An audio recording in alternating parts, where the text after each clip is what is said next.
interesting anecdote come into my mind when I think about 2000 June, when I took over as the director of NID. I had gone to call on the then Minister of Commerce and Industry, Sri Murasali Madan. It was a very interesting meeting. As the fifth director of NID, I seek an appointment with the minister and go to his room.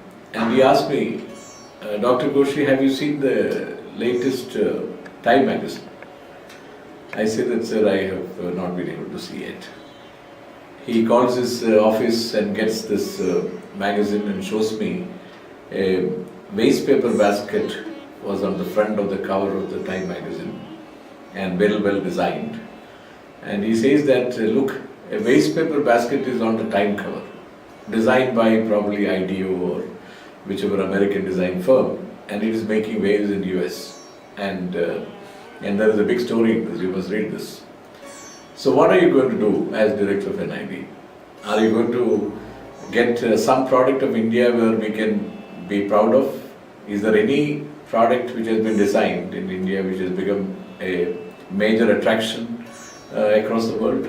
Is there something which you can do in the next few years? This question and this whole conversation certainly set the tone of me seeking more, to understand more about how can we connect design with business.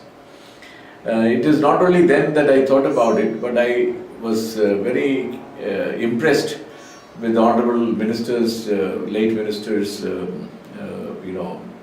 being so current and contemporary about what he was going to interact in the first meeting.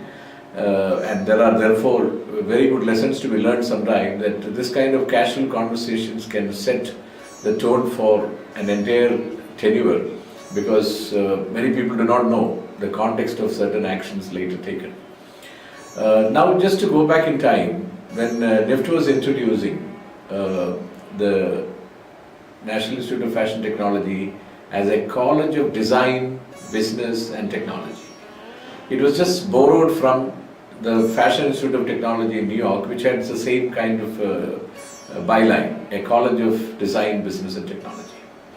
But when you look at it, it has been a very interesting travel, and it has not been that easy.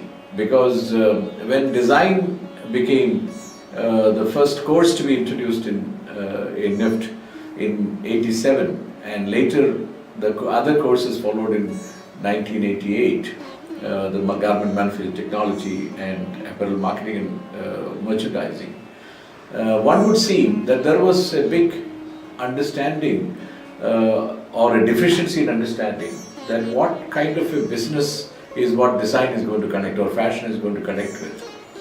Whether it is going to be designing for the buyers for the export market, or is it creating brands for the domestic market, or is it the designers who make couture and bridal fashions and their own threads are going to then become designer labels which are famous world over? What was the real intent? And one of the things which we had to face in the course of time was the apparel marketing and merchandising itself was said to be a kind of conundrum, so to say, that why is it that this kind of a course be there in a design institute? First of all, it was said that MBA programs are there plenty in the country and they could look after the business of fashion. But one of the major things which we argued at that point in time was that the 4 P's of marketing are really not really applicable to fashion, because fashion is all in the mind and it is always related to the time dimension, and therefore perishability of fashion being linked to the body in terms of emotions and being a part of a time dimension which is critically important in creating premium are not really typical of Colgate or a toothbrush or toothpaste or soaps which are sold typically in the shelves through the MBA courses at that point in time. This led to a battle almost. No sooner the course started in 1988. It did not take much time. I think it was in 1989. A board meeting of NIFT almost decided that why don't we close the program of marketing, because it may be not required. It is not going to have much traction. But as good sense prevailed, it is history now that the course not only succeeded, and if you looked at it, was the first events which was created at that point in time. For example, Brandomania, where brands were connected to the ramp, not the designers, but the brands which are in India at that point in time were connected on the ramp. And similarly, we had major, innovations at that point in time to bring the design or the fashion to the business world.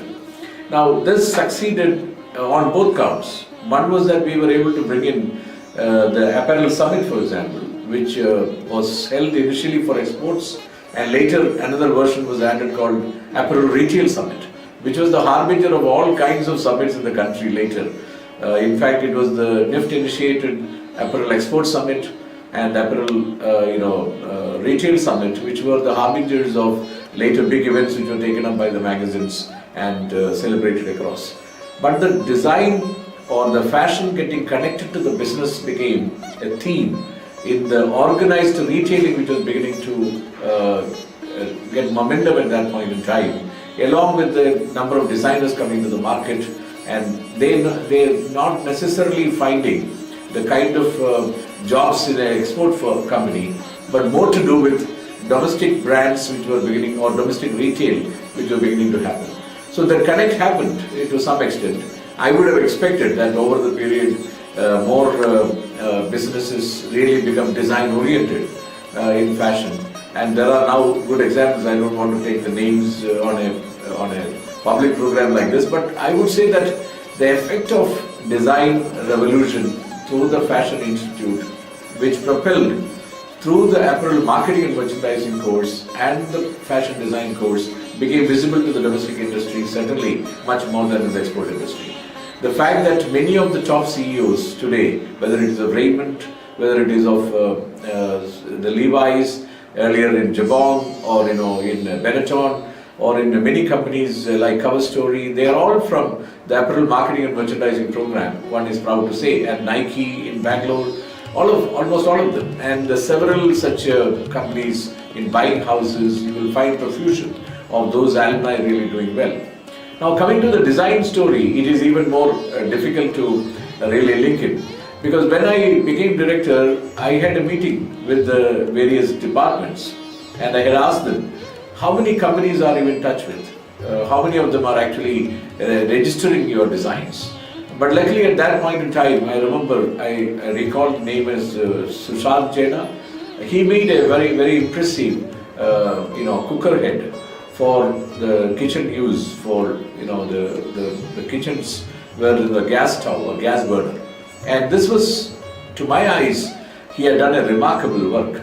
And there was already a faculty member, Mr. Gauran Shah, who was helping the student in terms of ideation, in terms of perfecting that technology and the design, and the connect of the technology and the design. And it had come out quite well. And it was the first brush with how to translate a design from an institute to the marketplace, which happened at that point in time. And we looked at that, and I remember one of the companies, I don't want to name the company, finally coming and buying the design at rupees 6 lakhs, if I recall. And that led to an intellectual property regime being introduced in the National Institute of Design. But much more than that, later it led to creation of the National Design Business Incubator. But I just want to also say that it could not have happened without bringing the designs onto the forefront.